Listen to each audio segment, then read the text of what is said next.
अभिमान को ऐसे देखकर आराध्या जल्दी से अभिमान के पास गई और उसे संभालती हुई बोली, सच में चक्कर आ रहे हैं? अभिमान ने बहुत ही मासूमियत से हाँ में गर्दन हिलाते हुए कहा, हाँ, और क्या तुम्हें क्या लगता है मैं नाटक कर रहा हूं? इतना कहकर उसने अपना एक हाथ आराध्या के गर्दन में लपेट दिया। आराध्या अभिमान को संभालती हुई बेड के पास ले आई और फिर उसे ठीक से बिठा दिया। फिर उसके सिर को हल्का हल्का दबाते हुए बोली, डॉक्टर को बुला दूं? अभिमान के चेहरे पर हल्की सी मुस्कुराहट थी। उसने अपनी आंखें बंद की हुई थीं। फिर उसने आराध्या की कमर पर हाथ लपेटते हुए कहा, नहीं, मेरे लिए तो डॉक्टर, वैद्य, नर्स, वार्ड बॉय सब कुछ तुम ही हो। तुम मेरे पास रहती हो ना, तुम मुझे चक्कर नहीं आते, और जैसे ही तुमसे दूर जाता हूं मुझे मिचमिचली सी हो जाती है। आराध्या के चेहरे पर भी हल्की सी मुस्कुराहट आई। फिर वो अभिमान के सिर को हल्का हल्का रब करते हुए बोली, मुझे पटाने से कुछ नहीं होगा, कुछ भी नहीं। अभिमान बोला, मैं तुम्हें पटा नहीं रहा, दिल की बात बता रहा हूं। खैर छोड़ो, लाओ खिचड़ी खा लेता हूं। आराध्या ने अब अभिमान के सामने खिचड़ी रख दी और थोड़ी देर बाद अभिमान और आराध्या दोनों ही बेड पर लेटे हुए थे। अभिमान बोला, सरगम की बर्थडे पार्टी पर तो चलोगी ना? आराध्या ने कहा, पता नहीं भाई, चलेंगे तो मैं भी चलूंगी। अभिमान को गुस्सा आने लगा। वो खुद में ही बड़बड़ाता हुआ बोला, साला साला साला साला कहीं का। आराध्या बोली, कुछ कहा आपने? अभिमान बोला, नहीं कुछ नहीं, सो जाओ। इतना कहकर उसने आराध्या का सिर अपने बाजू पर रखा और आंखें बंद कर लीं। वहीं दूसरी तरफ युग किचन में गया। उसने देखा तो गरिमा खाना बना रही थी। युग ने अपनी जेब में से एक बोतल निकाली और उसे खाने में मिला दिया। गरिमा आंखें फाड़े युग को देख रही थी। फिर धीरे से बोली, आपने जहर क्यों मिला दिया? युग को हंसी आ गई। वो बोला, अगर खून माफ होते ना तो जहर ही मिला देता। जहर नहीं है, नशे की दवाई है। अब मामा मामी खाएंगे और ऐसे सोएंगे कि सुबह 10 बजे से पहले उनकी आंख ही नहीं खुलेगी। गरिमा घबराते हुए बोली, मुझे डर लग रहा है, प्लीज आप चले जाइए ना। मुझे नहीं जाना मामा, मामी उठ गई तो मुसीबत हो जाएगी। युग बोला, अरे मैंने कहा ना कुछ नहीं होगा, फिक्र मत करो, बस तुम ये सब्जी कुछ भी करके मामा मामी को खिला देना। गरिमा ने समय देखा तो अभी 7:30 ही बजे थे। गरिमा बोली, लेकिन अभी तो 7:30 ही बजे हैं, वो 9 बजे से पहले खाना नहीं खाएंगे। युग बोला, मैं कुछ करता हूं। इतना कहकर युग किचन से बाहर आया और संतोष जी को आवाज लगाता हुआ बोला, संतोष संतोष। थोड़ी देर में संतोष बाहर आया। संतोष ने एक लोअर टी शर्ट पहना हुआ था। युग संतोष जी को ऊपर से नीचे तक देखकर बोला, ये हुई ना बात, कौन कहेगा कि तुम्हारी उम्र इतनी है? खामखा अपने आप को उस 5 मीटर की साड़ी में लपेट कर रखा हुआ था। अब देखो कितनी खूबसूरत लग रही हो। इतना कहकर उसने संतोष का हाथ पकड़ा और बोला, चलो ना साथ में खाना खाते हैं। संतोष ने भी मुस्कुराकर हाँ में गर्दन हिला दी और युग संतोष को डाइनिंग टेबल पर लेकर आ गया। फिर उसने गरिमा को इशारा किया तो गरिमा ने जल्दी से संतोष और उसके लिए खाना डाला। संतोष बोली, तुम भी खाओ ना। युग भी थोड़ा थोड़ा खाना खाने लगा, क्योंकि गरिमा ने उसका खाना अलग दिया था और संतोष का अलग। थोड़ी देर बाद संतोष एक अंगड़ाई लेकर बोली, खाना तो बहुत अच्छा बना है। ये सुनकर गरिमा हैरान हो गई। आज से पहले तो संतोष ने कभी उसके खाने की तारीफ नहीं की थी, लेकिन आज तो संतोष के तेवर ही अलग थे। युग बोला, हाँ मुझे भी खाना बहुत अच्छा लगा, चलो छत पर चलते हैं टहलने। संतोष ने हाँ में गर्दन हिलाई। वो उठकर चलने लगी, लेकिन तभी उसे भारीपन महसूस हुआ। वो पलटकर युग को देखकर बोली, युग मुझे नींद आ रही है। युग ने कहा, कोई बात नहीं, जाकर सो जाइए, छत पर तो हम कल भी टहल लेंगे। संतोष ने हाँ में गर्दन हिलाई और एक कमरे की तरफ चली गई। उसके जाते ही युग ने गरिमा को देखकर आंख मारी और बोला, अब बचे मामा जी। गरिमा ने कहा, मामा जी को खाना मैं खिला दूंगी, आप अपने कमरे में जाइए। युग अपने कमरे में चला गया और थोड़ी देर बाद सुभाष आया। गरिमा ने सुभाष को देखकर कहा, मामा जी, मामी ने तो खाना खा लिया, आपका भी लगा दूं। सुभाष बोला, इतनी जल्दी खा लिया? वो तो 9 बजे से पहले नहीं खाती। गरिमा बोली, हाँ लेकिन आज युग के साथ खा लिया। ये सुनकर सुभाष को बहुत बुरा लगा। वो डाइनिंग टेबल पर आकर बैठ गया और बोला, आजकल तुम्हारी मामी युग के कुछ ज्यादा ही आगे पीछे घूमती है। गरिमा ने सुभाष के सामने खाना परोस दिया, लेकिन वो कुछ बोली नहीं। सुभाष खाना खाता हुआ बोला, मुझे ये लड़का ठीक नहीं लगता। गरिमा बोली, जी हाँ, मुझे भी ठीक नहीं लगता, लेकिन क्या करें, किराएदार है ना, भगा भी तो नहीं सकते। सुभाष खाना खाते हुए बोला, लेकिन अगर इसके ऐसे ही लक्षण रहे तो मैं भगा दूंगा। खाना खाने के बाद उसने भी एक अंगड़ाई तोड़ी और बोला, मुझे नींद आ रही है, मैं जा रहा हूं। इतना कहकर वो अपने कमरे की तरफ चला गया।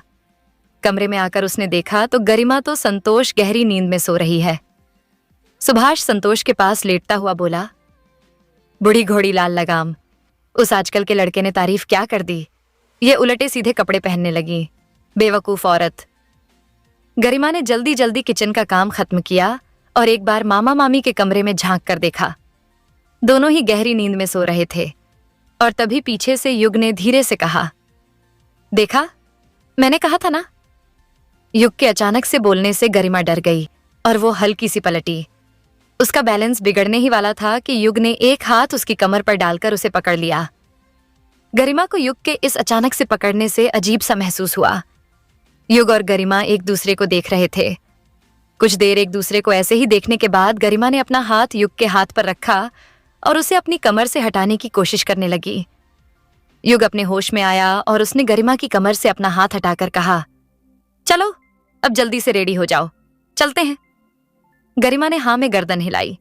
युग ने गरिमा की कलाई पकड़ी और उसे खींचता हुआ अपने कमरे में ले आया। फिर बोला, चलो जल्दी से रेडी हो जाओ। गरिमा बोली, आप रेडी नहीं होंगे? युग बोला, अरे मुझे रेडी होने में ज्यादा टाइम नहीं लगेगा, पहले तुम रेडी हो जाओ, उसके बाद मैं रेडी हो जाऊंगा। गरिमा ने हाँ में गर्दन हिलाई और युग के कमरे में जाकर दरवाजा बंद कर लिया। तब तक युग बाहर ही अपने मोबाइल को लेकर खड़ा रहा। 20 मिनट बाद कमरे का दरवाजा खुला और गरिमा बाहर आई। गरिमा को देखकर युग के हाथ से उसका मोबाइल भी छूट गया। गरिमा ने एक ब्लैक कलर की बॉडी फिटेड ड्रेस पहनी हुई थी। उसकी वो ड्रेस एंकल लेंथ तक थी, साइड से कट लगा हुआ था। ड्रेस बिल्कुल भी चीप नहीं लग रही थी, बल्कि उसमें तो गरिमा की खूबसूरती निखर कर बाहर आ रही थी। गरिमा को देखकर युग को कुछ आवाजें सुनाई दी, जैसे उसके पीछे झुनझुना बज रहा हो, गिटार बज रहा हो और भी बहुत सारी आवाजें। युग अपने होश में आया और बोला, मतलब मुझे हो गया। अगले ही पल उसने अपनी आंखें बंद की और एक गहरी सांस लेकर बोला, नहीं, इतनी जल्दी नहीं होता। फिर वो गरिमा को देखकर बोला, यार तुम तो बिना मेकअप के भी कितनी सुंदर हो। गरिमा बोली, मेरे पास मेकअप नहीं है। युग ने कहा, लेकिन तुम्हारी मामी के पास तो है ना, रुको मैं लेकर आता हूं। इतना कहकर वो जल्दी जल्दी मामा मामी के कमरे में गया और चुपचाप वहां से मेकअप किट उठाकर गरिमा के पास लेकर आया और उसके हाथ में उस मेकअप किट को थमाते हुए बोला, वैसे तुम्हारी खूबसूरती को मेकअप की जरूरत नहीं है, फिर थोड़ा बहुत कर लो। गरिमा ने हाँ में गर्दन हिलाई और किट लेकर अंदर चली गई। पीछे पीछे युग भी आ गया। युग ने अलमारी खोला और उसमें से ब्लैक कलर का 3 पीस सूट निकाला। गरिमा ने मिरर में युग का सूट देखा तो देखती ही रही। फिर वो हल्का सा पलटकर बोली, आप बहुत अमीर हैं। युग बोला, नहीं, बहुत ज्यादा अमीर तो नहीं हूं, लेकिन बहुत अमीर भी नहीं हूं। मतलब यार, प्लीज मेरे से ऐसी बातें मत किया करो, मुझे नहीं पता ऐसी बातों का क्या जवाब देते हैं। इतना कहकर वो सूट में से शर्ट निकालकर वॉशरूम में चला गया।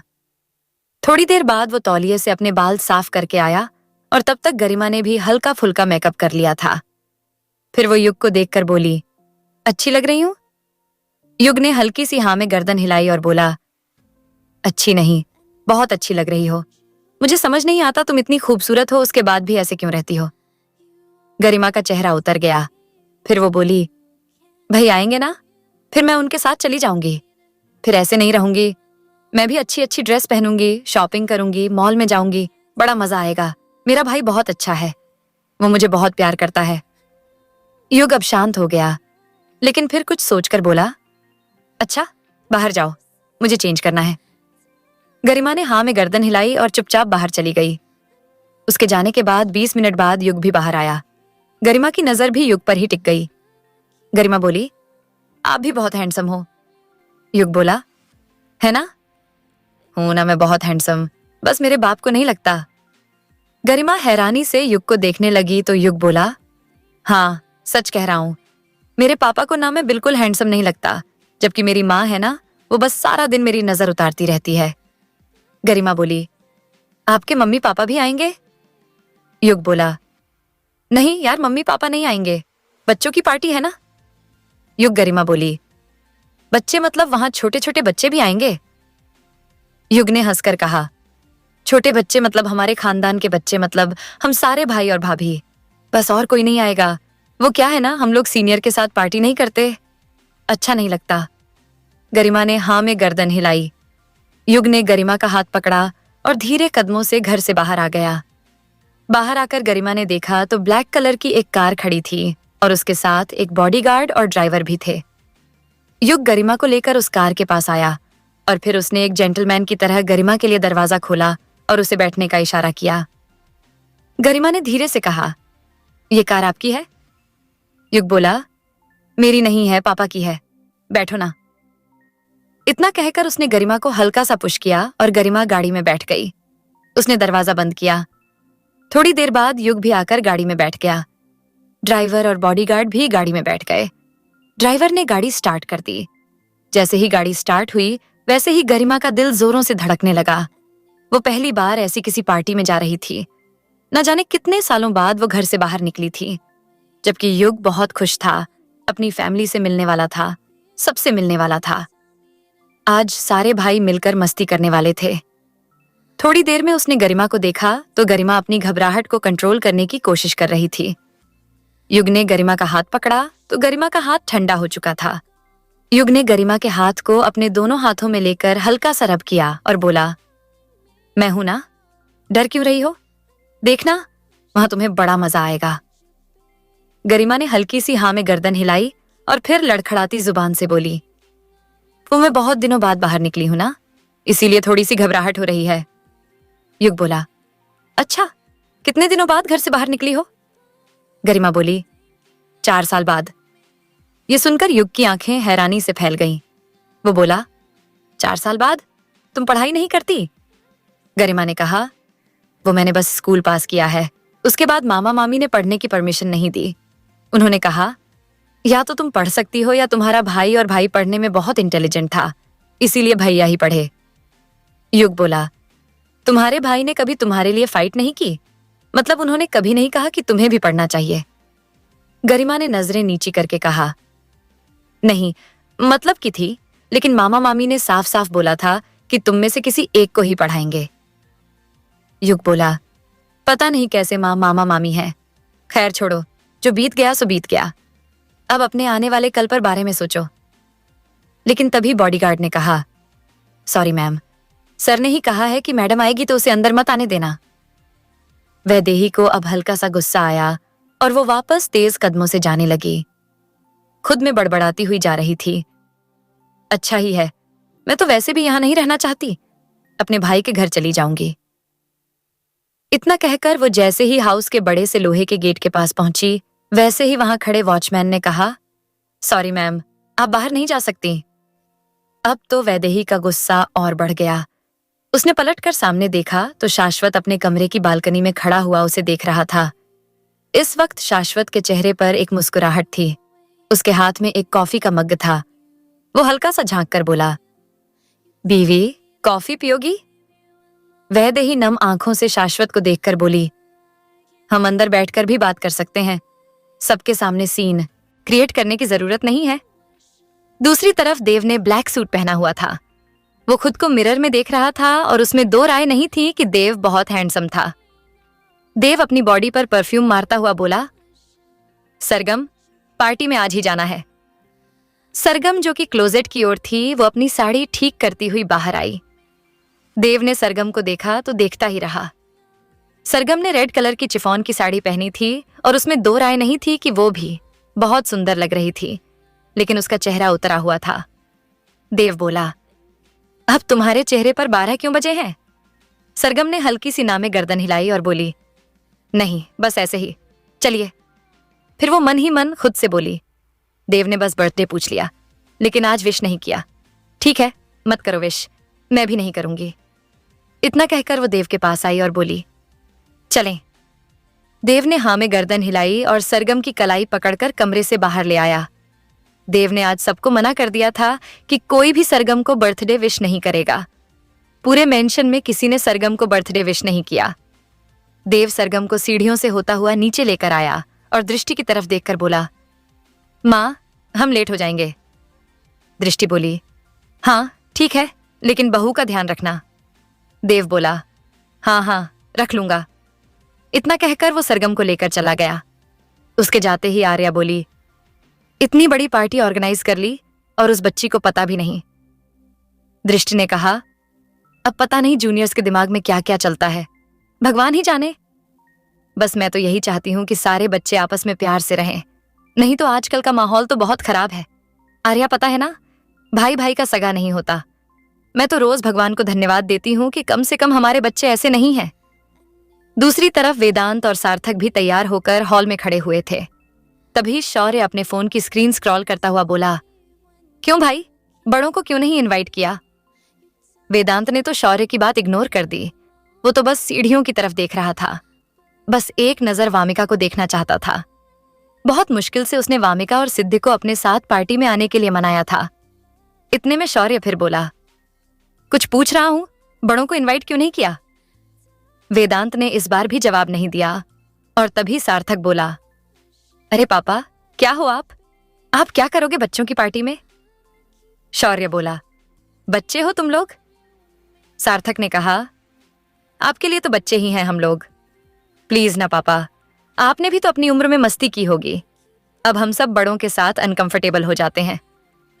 शौर्य बोला, ठीक है चले जाओ, लेकिन बच्चियों का ध्यान रखना और कोई उलटी सीधी हरकत की तो मुझसे बुरा कोई नहीं होगा। शिकायत तो बिल्कुल नहीं सुनना चाहता, समझ गए? दोनों ने हाँ में गर्दन हिलाई, लेकिन वेदांत की आंखें अब भी सीढ़ियों पर टिकी हुई थीं। और तभी वामिका ब्लैक कलर का अनारकली सूट पहनकर नीचे आई। वेदांत वामिका को ही देखता रहा। वामिका के बिल्कुल पीछे सिद्धि थी, जिसने एक गाउन पहना था। दोनों ही नीचे आई, लेकिन दोनों ही थोड़ा अनकंफर्टेबल फील कर रही थीं।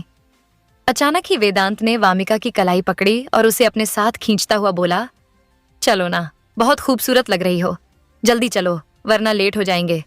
फिर तुम जानती नहीं हो क्या होगा, हमारे भाई बहुत गुस्सा करेंगे, चलो चलो। इतना कहकर वो दोनों सिद्धि और वामिका को लेकर चले गए। वहीं देव कुछ जानबूझकर भी सरगम के साथ रूड बिहेव कर रहा था। उसने गाड़ी का गेट खोला और सरगम को बैठने का इशारा किया। सरगम बैठ गई, लेकिन अब भी उसे कहीं ना कहीं उम्मीद थी कि शायद उसे देव बर्थडे विश करेगा। देव ड्राइव कर रहा था, उसके चेहरे पर एक मीठी सी मुस्कुराहट थी। शादी के इतने महीनों बाद उसने फाइनली सरगम के लिए एक पार्टी अरेंज की थी। जबकि सरगम का चेहरा देखकर देव को और ज्यादा हंसी आ रही थी, लेकिन उसने अपनी हंसी कंट्रोल की हुई थी। तभी उसका फोन वाइब्रेट हुआ। उसमें कृष्ण का मैसेज था, जिसमें लिखा था, भाई प्लीज आजा, प्लीज आजा, प्लीज आजा। देव ने उसे ओके कहकर रिप्लाई किया और फिर बनावटी गुस्से में बोला, तुम्हें पता है हम लेट हो गए, पता नहीं तुम तैयार होने में इतना टाइम क्यों लगाती हो? सरगम कुछ नहीं बोली, बस विंडो के बाहर देखती रही। उसकी आंखों में हल्का सा पानी आ गया। अब उससे उसके इमोशंस कंट्रोल नहीं हो रहे थे। वहीं देव सरगम को ऐसे देखकर और ज्यादा परेशान करने के मूड में था। थोड़ी देर में देव ने गाड़ी रेड लाइट पर रोकी और रेड लाइट को देखकर गुस्से में बोला, एक तो पहले ही लेट हो गया, ऊपर से ये ट्रैफिक। इतना कहकर उसने स्टीयरिंग पर गुस्से में हाथ मारा। फिर उसने सरगम की तरफ देखकर कहा, तुम बाहर क्या देख रही हो, मेरी तरफ देखो ना। सरगम ने देव की तरफ नहीं देखा। पहले उसने जल्दी से अपने आंसू मैनेज किए और देव को देखकर बोली, कहिए क्या कह रहे थे आप? देव ने सरगम की आंखों में देखा तो समझ गया कि वो इस वक्त बहुत ज्यादा दर्द से गुजर रही है। देव मन ही मन बोला, बस कुछ देर और तभी लाइट ग्रीन हो गई और देव गाड़ी लेकर चला गया। अगले 20 मिनट में देव ने गाड़ी एक बड़े से फार्म हाउस के बाहर रोकी। देव गाड़ी से उतर गया और बड़बड़ाने लगा, 10 मिनट का रास्ता था, 20 मिनट लग गए। इतना कहकर उसने सरगम की तरफ का गेट खोला और उसे देखकर जानबूझकर रूड बिहेव करते हुए बोला, महारानी उतरोगी कि नहीं? सब तुम्हारी वजह से हुआ है। 2 दिन पहले बताया था कि आज पार्टी है, लेकिन फिर भी लेट आई। अब उतरो। सरगम की आंखों में एक बार फिर नमी छा गई। उसने उम्मीद भरी नजरों से देव को देखा तो देव बोला, ये मासूम बनकर मुझे मत देखा करो, उतरो। सरगम उतर गई। देव ने चाबी गार्ड की तरफ फेंकी और गार्ड गाड़ी लेकर चला गया। देव ने अपने कपड़े ठीक किए, सरगम की कमर पर हाथ रखा और बोला, प्लीज डिसेंट बिहेव करना और ये बिल्ली सी आंखें बार बार नम करने की जरूरत नहीं है। सरगम को अब और ज्यादा बुरा लगने लगा। उसने एक बार सुबकी भरी और हाँ में गर्दन हिला दी। देव सरगम को लेकर अंदर आ गया। अंदर आकर उसने हॉल में देखा तो वहां लाइट बंद थी। सरगम ने देव के बाजू कसकर पकड़ ली और धीरे से बोली, यहां तो बहुत अंधेरा है। सरगम की बात सुनकर देव के चेहरे पर मीठी सी मुस्कुराहट आई। फिर वो बोला, अभी उजाला भी हो जाएगा। और तभी देव ने थोड़ा तेज आवाज में कहा, चलो भाई, लाइट तो जला दो। और जैसे ही देव ने यह बात बोली, वैसे ही वहां लाइट जल गई। सरगम की आंखें हैरानी से फैल गईं। सारे जूनियर्स वहां थे। एक बड़ी सी स्क्रीन पर देव और सरगम की फोटो स्लाइड हो रही थी। हॉल के बीचों बीच एक केक था जिस पर हैप्पी बर्थडे सरगम लिखा हुआ था। यह सब देखकर तो सरगम और ज्यादा हैरान हो गई। उसने हल्का सा पलटकर देव को देखा तो देव ने सरगम के गाल को अपने एक ही हाथ में भरकर हिलाते हुए कहा, हैप्पी बर्थडे डार्लिंग। ये सुनकर सरगम सुबकने लगी और उसने अगले ही पल देव के सीने पर मारना शुरू कर दिया और फिर गुस्से में बोली, शर्म नहीं आती? बिल्कुल शर्म नहीं आती। ऐसे कौन सरप्राइज देता है? वही देव, उसकी तो हंसी नहीं रुक रही थी और उसके साथ साथ सारे जूनियर्स हंस रहे थे। देव बोला, तो मैं क्या करता? पहले ही तुम्हें सब कुछ बता देता तो तुम इतनी खुश होती। देखो अब रोना मत, बिल्कुल मत रोना। तुम्हें क्या लगा मैं तुम्हारा बर्थडे भूल जाऊंगा? पागल हो गई हो तुम? तुम्हारा बर्थडे भूल सकता हूं? बिल्कुल भी नहीं। और पति जैसा थोड़ी हूं, मैंने तुम्हारे बर्थडे का अलार्म सेट करा हुआ है। यह सुनकर तो सरगम को और ज्यादा गुस्सा आया और उसने देव के सीने पर जोर से पंच मारा। देव ने सरगम की बाजू पकड़कर अपनी तरफ खींचा और उसे गले लगाकर उसके माथे को चूमकर बोला, I really love you and happy birthday.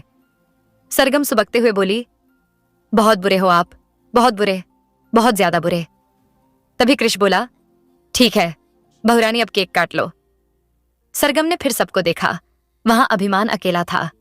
वो अभिमान को देखकर बोली, भैया आराध्या नहीं आई? अभिमान ने हल्की सी ना में गर्दन हिला दी। फिर उसने शिवांगी को देखा। शिवांगी तो बस चुपचाप खड़ी थी। उसने देव को देखा तो देव बोला, वो दोनों भी आ जाएंगे और अभी तो युग और गरिमा भी नहीं आए, वो भी आने वाले होंगे। देव ने इतना ही कहा था कि पीछे से युग बोला, युग और गरिमा आ गए। सबने पलटकर युग और गरिमा को देखा तो सब खुश हो गए। देव गरिमा के पास गया और उसका वेलकम करते हुए बोला, थैंक यू आने के लिए। मुझे तो लगा तुम आओगी नहीं। थैंक यू वेरी मच, बहुत सुंदर लग रही हो।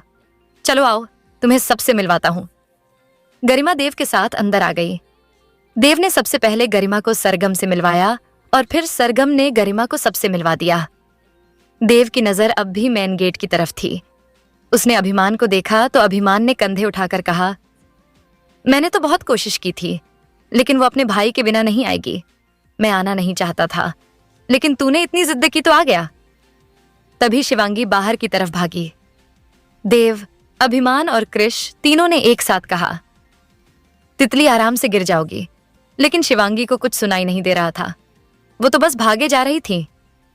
उसने ब्लैक कलर का वन पीस पहना था जो उसकी घुटनों तक था और उसमें वो बहुत क्यूट लग रही थी। भागते हुए वो सीधा अनिरुद्ध के पास गई जो अभी अभी आया था। उसने जाते ही सीधा अनिरुद्ध को गले लगा लिया। अनिरुद्ध ने भी उसे हल्का सा गोद में उठाकर घुमा दिया। सब हैरानी से तितली और अनिरुद्ध को ही देख रहे थे। शिवांगी बोली, मुझे लगा तुम नहीं आओगे। अनिरुद्ध बोला, कैसे नहीं आता? तुम मुझसे मिलने सिंघानिया हाउस लकड़ी की सीढ़ी से आ सकती हो और मैं 2 पैरों से यहां नहीं आ सकता। शिवांगी ने अनिरुद्ध की नजर उतारते हुए कहा, हाय सच्ची, तुम तो दिन पे दिन स्मार्ट होते जा रहे हो। फिर उसने अनिरुद्ध को ऊपर से नीचे तक देखा। उसने भी ब्लैक कलर का 3 पीस सूट पहना हुआ था। अनिरुद्ध 3 पीस कम ही पहनता था। अपने बजट के अकॉर्डिंग ही अपनी चीजों को ऑर्गेनाइज करता था। लेकिन आज शिवांगी के लिए वो इतने अच्छे से तैयार होकर आया था। शिवांगी ने फिर आराध्या को देखा, जो एक ब्लैक कलर के अनारकली सूट में आई थी। आराध्या को देखकर अभिमान, जो कि अभी अंदर ही था, वो बोला, अब मैं भी शिवांगी की तरफ भाग कर जाता हूं। ये सुनकर सारे भाई हंसने लगे। फिर अभिमान जल्दी जल्दी आराध्या के पास आया और अगले ही पल घुटनों के बल बैठकर दोनों हाथ फैलाकर बोला, वेलकम गिलहरी। आराध्या के चेहरे पर हल्की सी मुस्कुराहट थी। वो अभिमान को देखकर बोली, ज्यादा नौटंकी नहीं, उठ जाओ। अभिमान उठ गया। फिर उसने अनिरुद्ध को देखकर कहा, प्लीज यार, आज एक दिन के लिए सब कुछ भूल जाते हैं ना, प्लीज। अनिरुद्ध ने कुछ नहीं कहा। शिवांगी को लेकर अंदर चला गया। वहीं अभिमान ने पहले आराध्या को कसकर गले लगाया और फिर इसकी गाल पर, माथे पर, दूसरे गाल पर किस करके बोला, तुम्हें नहीं पता मैं कितना खुश हूं, बहुत खुश। मैं सिर्फ 1 घंटा पार्टी में रहता और फिर चला जाता, लेकिन तुम आ गई ना, मेरी रात बन गई। आराध्या ने अभिमान के सीने पर हल्का सा हाथ रखकर उसे धक्का देते हुए कहा, अच्छा ठीक है, ठीक है, ज्यादा एक्टिंग मत करो। तुम पर ये आशिकों वाले डायलॉग सूट नहीं करते। अभिमान हो, अभिमान बनकर ही रहो। अभिमान बोला, तुम मुझे अभिमान बनकर कहाँ रहने दोगी? तुमने और तुम्हारे भाई ने तो मुझे कुत्ता बना दिया। आराध्या हंसते हुए बोली, ऐसा कुछ नहीं है, गलती की है तुमने, तो अब उसकी सजा भी झेलो। अभिमान बोला, अच्छा ठीक है, प्लीज ऐसी बातें मत करो, चलो अंदर चलते हैं। अभिमान आराध्या को लेकर अंदर आ गया। वहीं कृष गरिमा से मीरा का परिचय कराते हुए बोला, गरिमा, ये मेरी बीवी मीरा, मीरा, ये गरिमा। दोनों ने एक दूसरे को हल्की सी गर्दन हिलाकर वेलकम किया। गरिमा को उस पार्टी में अच्छा तो बहुत लग रहा था, लेकिन कहीं ना कहीं थोड़ी सी घबराहट भी हो रही थी, क्योंकि वो बहुत दिनों बाद ऐसी किसी पार्टी में आई थी। वहीं युग ने गरिमा का हाथ पकड़कर कहा, डोंट वरी, पहली बार मिल रही हो ना, तो थोड़ा अजीब लग रहा है। 2-3 बार मिल लोगी तो सब तुम्हें फैमिली मेंबर ही नजर आएंगे। अच्छी है ना मेरी फैमिली? गरिमा ने हाँ में गर्दन हिलाते हुए कहा, हाँ बहुत अच्छी है। तभी देव बोला, चलो सरगम, केक काट कर लो, बेचारे सुबह से भूखे हैं, इन्हें थोड़ा थोड़ा केक दे दो, देखो कैसी शक्ल हो गई है इनकी भूख के मारे। सरगम ने हंसते हुए देव के बाजू पर एक मारा और बोली, कैसी बातें करते हो, भाई हैं आपके। देव बोला, हाँ लेकिन हैं सारे छोटे, इसलिए मैं किसी को कुछ भी बोल सकता हूं। चलो आओ केक काट लेते हैं। सरगम देव के पास गई। देव ने सरगम को आगे खड़ा किया और खुद पीछे खड़ा हुआ। फिर दोनों ने मिलकर सरगम के बर्थडे वाला केक काटा। केक कट करने के बाद सरगम ने देव को केक खिलाया और देव ने सरगम को, और फिर देव ने वेटर को देखकर कहा, चल भाई, यहाँ जितने भी भिखारी आए हैं सबको बांट दे। तभी सरगम ने देव के कॉलर ठीक करते हुए कहा, मम्मी पापा को क्यों नहीं बुलाया? देव बोला, किसके मम्मी पापा की? मेरे की, तुम्हारे? सरगम बोली, सबके। ये सुनते ही कृष्ण ने कहा, अरे यार प्लीज सरगम, ये बातें मत कहो, मम्मी पापा आ जाते तो हम लोग पार्टी नहीं कर पाते। अब हम पार्टी करेंगे, मस्ती करेंगे, एंजॉय करेंगे, एक एक बियर पियेंगे। सीनियर के सामने पार्टी करने में मजा थोड़ी आता है। अभिमान वैसे तो पार्टी एंजॉय कर रहा था, लेकिन बार बार सिद्धि की तरफ देख रहा था। अभिमान आराध्या के साथ डांस तो कर रहा था, लेकिन उसकी नजर बार बार सिद्धि की तरफ जा रही थी। तभी आराध्या ने सिद्धि की ओर देखकर कहा, कोई और पसंद आ गई? अभिमान ने हल्का सा मुस्कुराकर सिद्धि को देखा और बोला, गिलहरी, अपनी ज्ञानेंद्रियों को खोलकर चला करो, देखती नहीं सार्थक सिद्धि के आसपास मंडराता रहता है। ये सुनकर आराध्या ने भी सिद्धि की तरफ देखा तो सच में सार्थक सिद्धि के पास ही खड़ा था। उसे डांस करने के लिए कन्विंस कर रहा था और सिद्धि हर बार मना कर रही थी। आराध्या फिर अभिमान को देखकर बोली, तो फिर उस लड़की को क्यों देख रहे हो? अभिमान ने कहा, आराध्या, पता नहीं क्यों मुझे ऐसा लग रहा है, मैंने इस लड़की को कहीं देखा है, मुझे याद नहीं आ रहा, पर मैंने कहीं तो देखा है इस लड़की को। कहाँ देखा है, वही याद करने की कोशिश कर रहा हूं। वहीं सिद्धि ने धीरे से वामिका के कान में कहा, वामिका, ये तो अभिमान रघुवंशी है। वामिका ने हैरानी से सिद्धि को देखा और बोली, तू शोर है। सिद्धि ने हाँ में गर्दन हिलाते हुए कहा, हाँ वामिका, सच कह रही हूं, भाई ने एक दिन अपने फोन में इन्हीं की फोटो दिखाई थी। वामिका बोली, तो क्या हमें उनसे बात करनी चाहिए? सिद्ध ने ना में गर्दन हिलाते हुए कहा, नहीं। क्यों? वामिक बोली। सिद्धि बोली, अगर उन्होंने पहचानने से मना कर दिया तो रहने देते हैं। वैसे भी हमारे बुरे वक्त में उन्होंने हमारा साथ नहीं दिया, साहब ही हमारा सहारा बने थे। उन्होंने तो पलटकर हमारी तरफ देखा भी नहीं। कहते हुए सिद्धि की आंखों में पानी आ गया था। शायद एक बार फिर उसे अपने भाई की याद आ गई थी। वामिका ने सिद्धि के आंसू पोंछे और बोली, ऐसे नहीं रोते, जो बीत गया सो बीत गया। अब हमें अपनी आने वाली जिंदगी के बारे में सोचना चाहिए। मैंने भी डिसाइड कर लिया है कि मैं भी वेदांत साहब की कंपनी में जॉब कर लूंगी और फिर जल्दी से अपना एक छोटा सा फ्लैट खरीदेंगे और दोनों बहनें वहां रहेंगी। सिद्धि ने हाँ में गर्दन हिलाई। वहीं अभिमान का पूरा ध्यान वामिका और सिद्धि की तरफ ही था। तभी आराध्या बोली, मुझे प्यास लगी है। अभिमान आराध्या को लेकर बार काउंटर की तरफ आया और उसने एक ग्लास पानी उठाकर आराध्या की तरफ बढ़ाया। आराध्या ने ग्लास पकड़कर कहा, मुझे थोड़ी देर बैठना है। अभिमान आराध्या को लेकर सोफे के पास आ गया और उसे आराम से बिठाता हुआ बोला, कोई प्रॉब्लम तो नहीं है? आराध्या ने ना में गर्दन हिलाते हुए कहा, नहीं, लेकिन ज्यादा खड़े होने से, ज्यादा चलने से ना बहुत ज्यादा थकावट होती है, इसलिए बैठ गई। अभिमान ने बहुत प्यार से आराध्या के गाल पर हाथ लगाकर कहा, कोई बात नहीं, मैं समझ सकता हूं। उसने फिर से सिद्धि की तरफ देखा और तभी उसके पास वेदांत आकर बैठ गया। उसने अभिमान से कहा, सिद्धि को नजर लगाएगा। यह सुनकर अभिमान ने वेदांत की तरफ देखा और बोला, वेदांत, ये लड़की कौन है? वेदांत बोला, कार्तिक की बहन है ये। यह सुनकर अभिमान की आंखें हैरानी से फैल गईं। वो बोला, तू सच कह रहा है?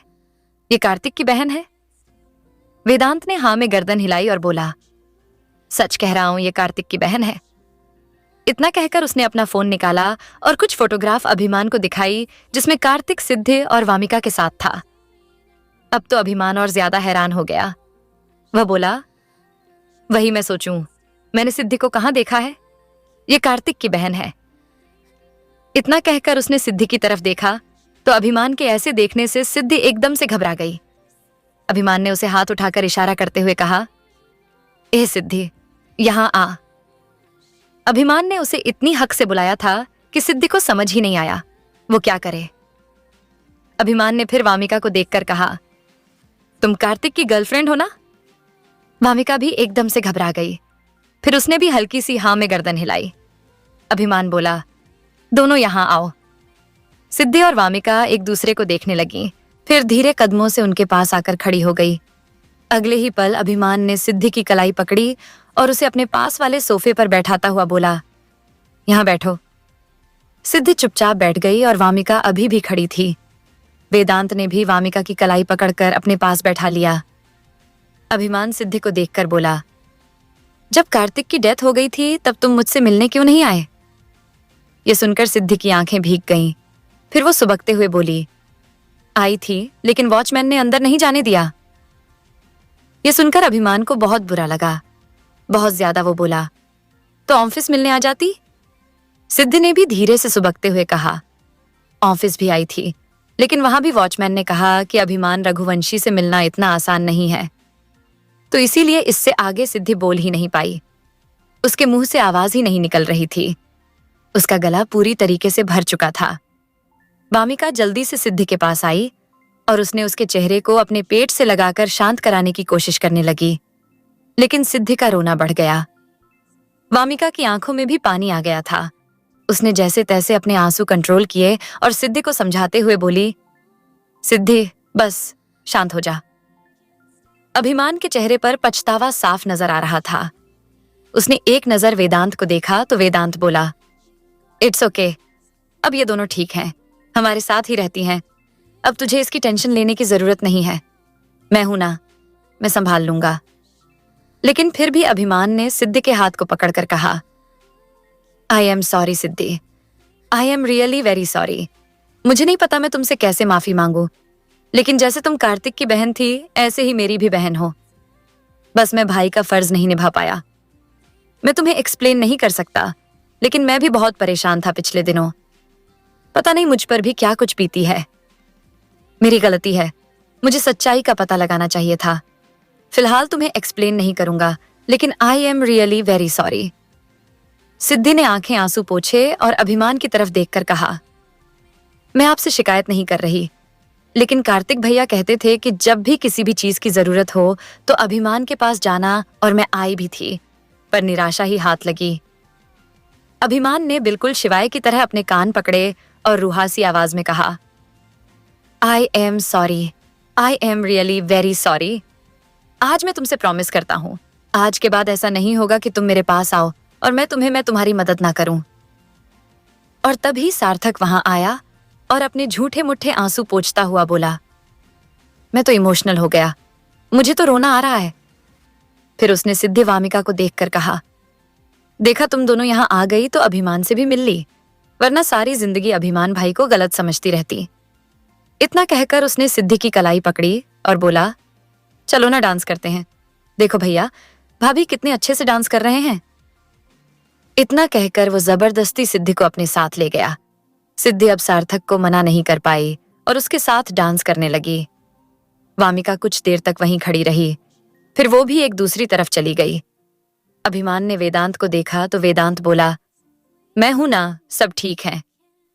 अभिमान ने कहा, उस कणिका को मैंने कार्तिक की बहन समझ लिया और पता नहीं कितने पैसे उस पर खर्च कर दिए, और सिद्धि बस उम्मीद ही लगाई रही। वेदांत बोला, कोई बात नहीं, जो हुआ सो हुआ। अभिमान ने कहा, सार्थक सिद्धि से प्यार करता है। वेदांत ने मुस्कुराकर सार्थक सिद्धि को देखा और फिर वामिका को देखकर बोला, एक सीक्रेट बताऊं, सार्थक सिद्धि का तो पता नहीं, पर मैं वामिका से प्यार करता हूं। अभिमान के चेहरे पर मुस्कुराहट आ गई।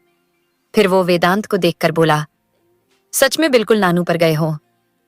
वेदांत खड़ा होकर बोला, मैं भी जाता हूं अपनी वाली के साथ डांस करने, लेकिन मुझे पता है वो नहीं करेगी, क्योंकि वो मुझे प्यार नहीं करती।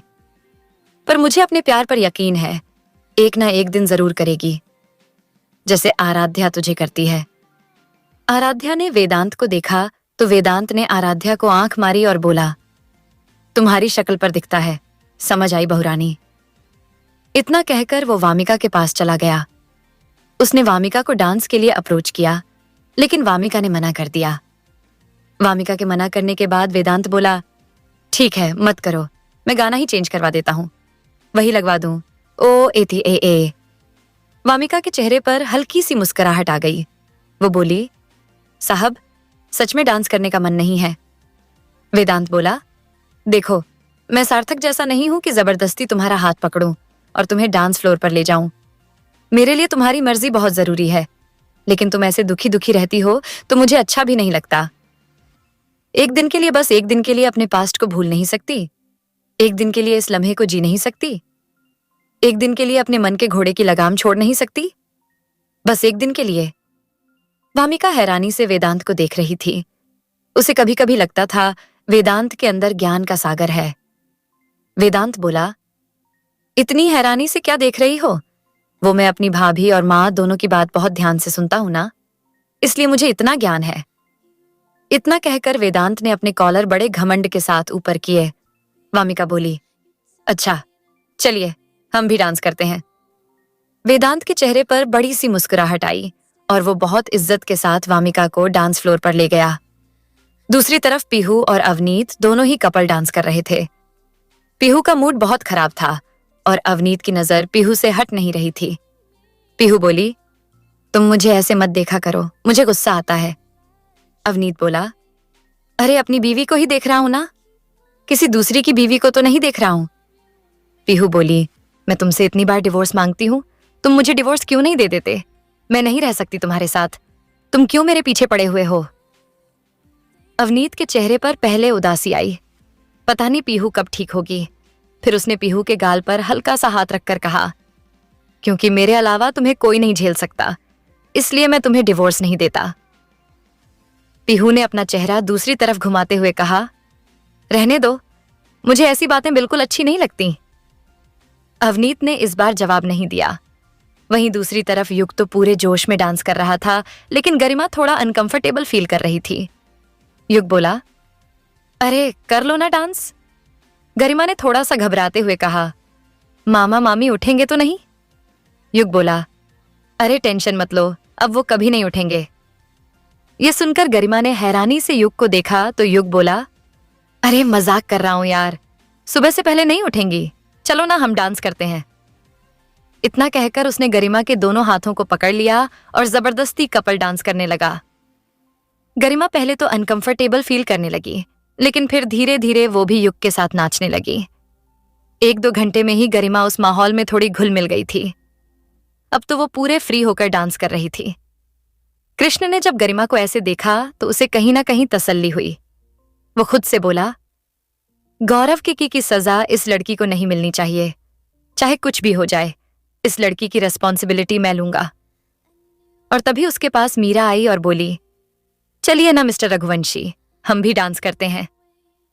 कृष्ण ने मुस्कुराकर मीरा को देखा और उसकी कमर पर हाथ डालकर डांस फ्लोर पर लाता हुआ बोला, हाँ हाँ चलो, क्यों नहीं। फिर वो भी डांस करने लगे। सब मस्ती में चूर थे, नाच रहे थे, कूद रहे थे, बहुत खुश थे। सुबह के 4 बजे तक ऐसे ही सब मस्ती करते रहे।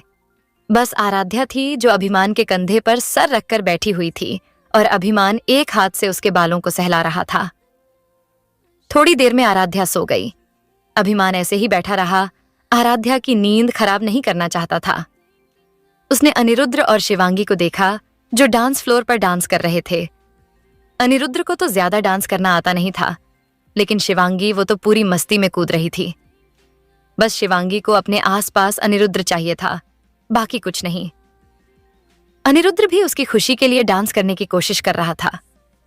अभिमान ने अनिरुद्र को देखा और खुद ही मुस्कुराकर बोला, ये कुछ कुछ राजवीर फूफू पर गया है। वहीं युग ने कृष्ण का बाजू पकड़ी और उसे खींचता हुआ एक तरफ लेकर गया और बोला, अब हम जाएं।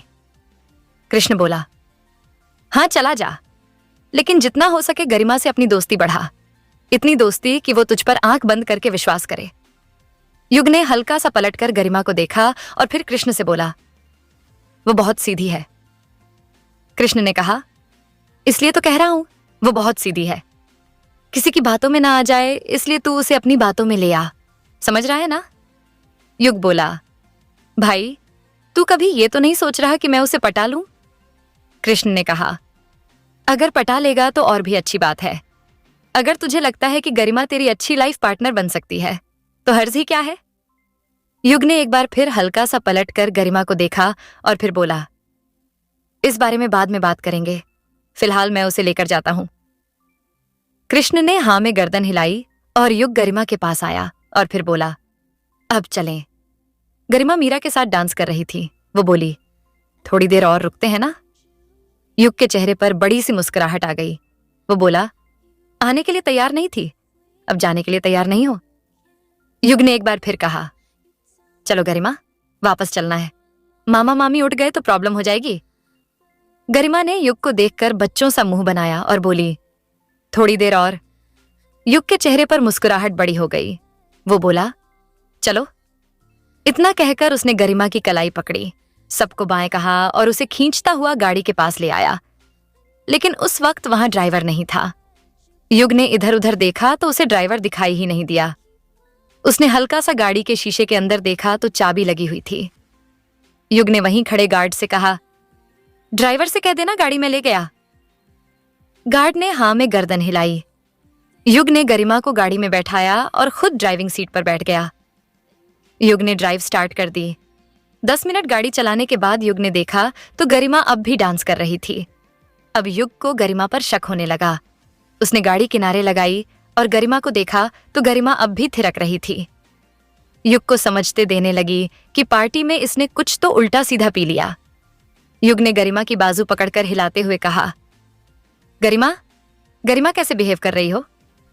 गरिमा ने युग को देखा और प्यार से बोली, आपको पता है मुझे आज बहुत अच्छा लगा, बहुत अच्छा, बहुत अच्छा, मन कर रहा है अब भी डांस करूं। इतना कहकर वो फिर से अपने हाथ हिलाकर गाना गाने लगी और डांस करने लगी। युग को तो यकीन ही नहीं आ रहा था कि जो लड़की किचन से बाहर नहीं निकलती, वो लड़की आज खुलकर अपनी जिंदगी जी रही थी। और तभी उसने सनरूफ को देखकर कहा, ये खुलता भी है। युग ने कहा, हाँ। युग ने गरिमा के लिए सनरूफ खोल दिया। गरिमा भी सीट पर खड़ी हो गई। उसने गाड़ी से बाहर सर निकाला और गाड़ी को हल्का सा नाचते हुए कहा, ड्राइव करो ना। युग ने फिर से ड्राइविंग स्टार्ट कर दी। गरिमा ने दोनों हाथ हवा में फैलाए और वो जोरों से चिल्लाकर बोली, ये सब कितना अच्छा है ना, कितना मजा आ रहा है। अगर मैं तुम्हारे साथ नहीं आती तो लाइफ को एंजॉय नहीं कर पाती। इतना अच्छा है ना ये पल, काश ये वक्त यहीं रुक जाए। युग ड्राइव करता हुआ गरिमा की बातें सुन रहा था और कहीं ना कहीं महसूस भी कर रहा था कि गरिमा तो एक कैदी की तरह रह रही थी। उसने बाहरी दुनिया को महसूस ही नहीं किया था, अपने जोन से बाहर निकलकर देखा ही नहीं था। उसे डर लगता था कि कहीं वो बाहर चली गई और उसके साथ कुछ गलत हो गया तो वो क्या करेगी। थोड़ी देर बाहर रहने के बाद गरिमा वापस से सीट पर बैठ गई और युग को देखकर बोली, thank you very much, thank you. तभी युग ने गाड़ी का ब्रेक मारा। उसने हल्का सा पलट कर देखा तो गरिमा का चेहरा उसके बहुत नजदीक था। गरिमा युग को थैंक यू बोलती हुई उसके चेहरे के करीब आ गई थी और युग थोड़ा सा अनकंफर्टेबल हो गया। लेकिन गरिमा ने अपनी दोनों बाहें युग के गले में डाल दी और अपना चेहरा युग के गर्दन में छुपाते हुए बोली, thank you very much, thank you, thank you, thank you. इतना कहकर उसने अपनी आंखें बंद कर लीं। युग की तो दिल की धड़कनें बढ़ गई।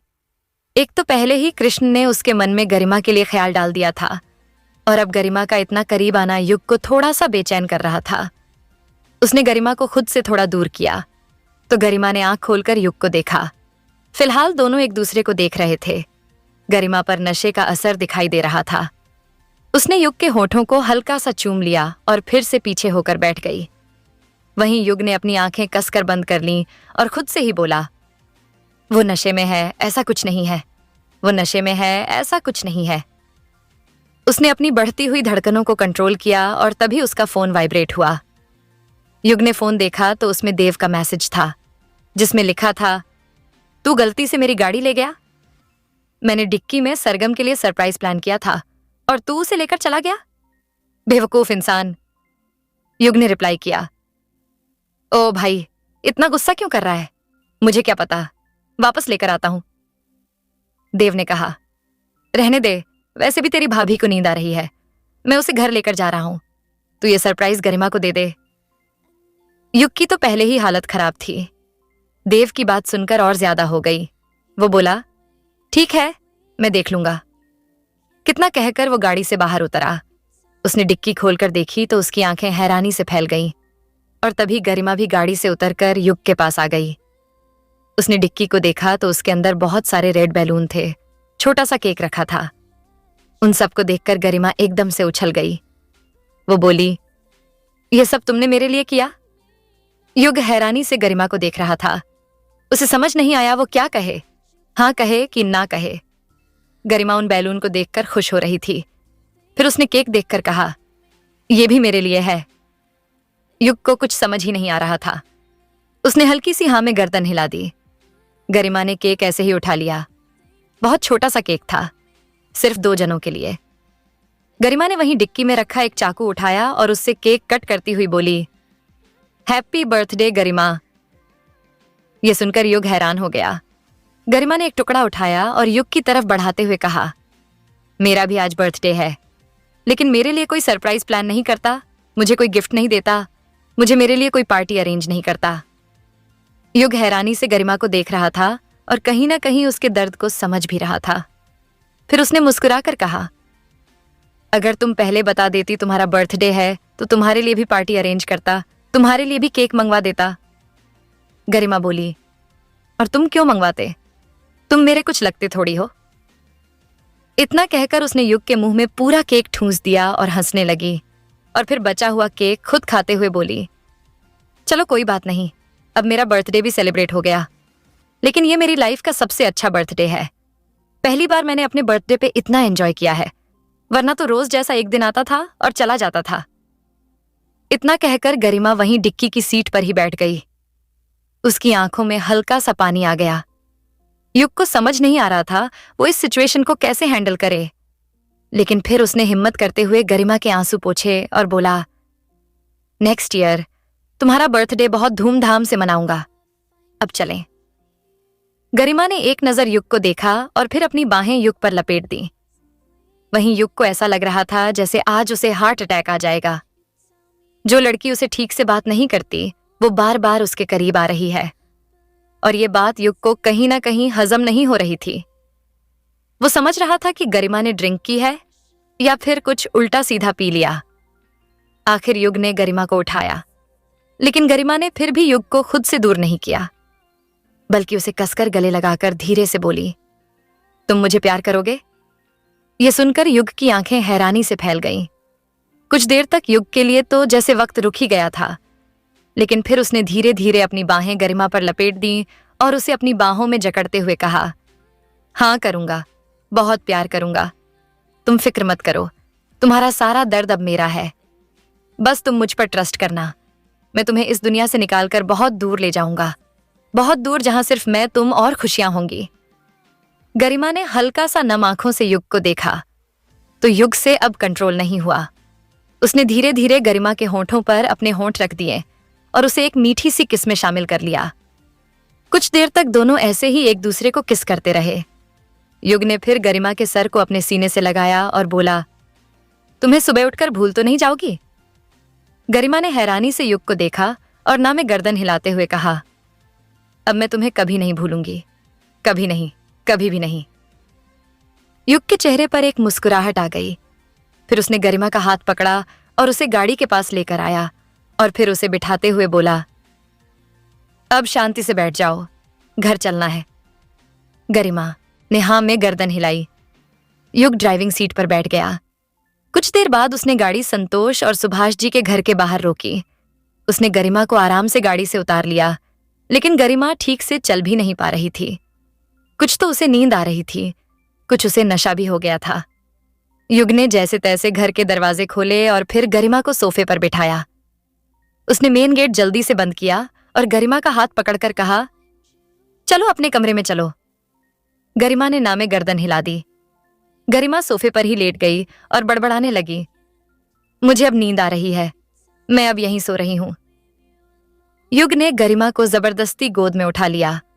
गरिमा ने भी अपनी बाहें युग के गले में लपेट दी। युग गरिमा को उसके कमरे में लेकर आया और बहुत आराम से बेड पर लेटा दिया। फिर उसकी सैंडल निकाली और देखा तो उसके पैर पर निशान पड़ गए थे। उसे सैंडल पहनने की आदत नहीं थी, पहली बार पहनी थी, इसलिए उसके पैर में निशान पड़ गए। युग ने गरिमा के पैर के निशानों को हाथों से हल्के हल्के से सहलाया। फिर गरिमा को ब्लैंकेट से कवर कर दिया और उसके माथे को चूम कर बोला, बस सुबह भूल मत जाना, या शायद तुम जानबूझकर भी भूल सकती हो।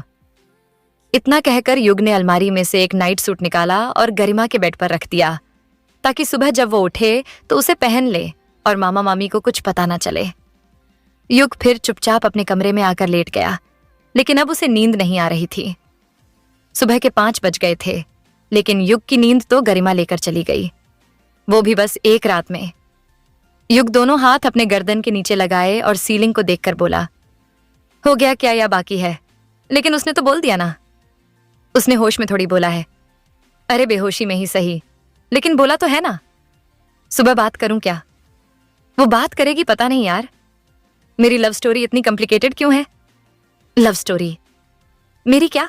लव स्टोरी स्टार्ट हो गई है। हाय, सच्ची में कितना कंफ्यूज हो गया हूं। कोई बात नहीं, देखते हैं मैडम का सुबह कैसा मूड है। लेकिन मैंने तो उसे किस भी कर लिया। ओप्स, मेरी पहली किस, वो भी गरिमा के साथ। लेकिन गरिमा को तो कुछ पता ही नहीं है। अरे ऐसे कैसे नहीं पता, इतनी थोड़ी बेहोश है। युग खुद से ही बातें कर रहा था और खुद में ही शर्मा रहा था। सुबह होने वाली थी, लेकिन अब तक युग की कंफ्यूजन जरा सी भी कम नहीं हुई थी। युग अपने में ही बड़बड़ाता हुआ पता नहीं कब सोया। दूसरी तरफ पार्टी खत्म हो गई थी। देव ने सबको घर जाने के लिए कह दिया था। वैसे भी पार्टी में वही सब मौजूद थे। वेदांत ड्राइव कर रहा था, सार्थक तो बराबर में बैठा हुआ सो गया था। सिद्धि और वामिका भी पीछे बैठी हुई झपकी ले रही थीं। वेदांत की नजर एक बार फ्रंट मिरर में जाती और एक बार सड़क पर। आखिरकार उसने गाड़ी रजावत हाउस के बाहर रोक दी। फिर उसने सार्थक की बाजू पर मारते हुए कहा, चल उठ, घर आ गया। सार्थक उठ गया और सीधा गेट खोलकर अंदर चला गया। वेदांत ने फिर दोनों बहनों को देखा तो वो दोनों बहनें भी सो चुकी थीं। वेदांत ने धीरे से वामिका को जगाते हुए कहा, वामिका, वामिका। वामिका ने आंखें खोली और धीरे से बोली, हम आ गए? वेदांत ने हाँ में गर्दन हिलाई। वामिका ने सिद्धि को उठाया और दोनों बहनें चली गईं। वेदांत ड्राइविंग सीट पर बैठा हुआ वामिका को जाते हुए देख रहा था। फिर खुद से ही बोला, बस अब मैं चाहता हूं कि तुम हमेशा इस घर में रहो। मेरे साथ आओ, मेरे साथ जाओ, और कुछ नहीं चाहता। तभी उसका फोन वाइब्रेट हुआ। उसने फोन रिसीव किया तो दूसरी तरफ से आवाज आई, सर, गड़बड़ हो गई। जैसे जैसे वेदांत फोन पर कोई आवाज सुन रहा था, वैसे वैसे उसके चेहरे पर हैरानी के भाव बढ़ते जा रहे थे। अगर आपको ये कहानी पसंद आई तो चैनल को सब्सक्राइब जरूर करें ताकि आप आगे भी रोमांचक कहानियों का आनंद ले सकें। साथ ही इंस्टाग्राम पर फॉलो करना ना भूलें। वहां आप मुझसे सीधे जुड़ सकते हैं और कहानी से जुड़े हर सवाल का जवाब पा सकते हैं। आपका प्यार और समर्थन ही हमें नई कहानियां लाने के लिए प्रेरित करता है। धन्यवाद।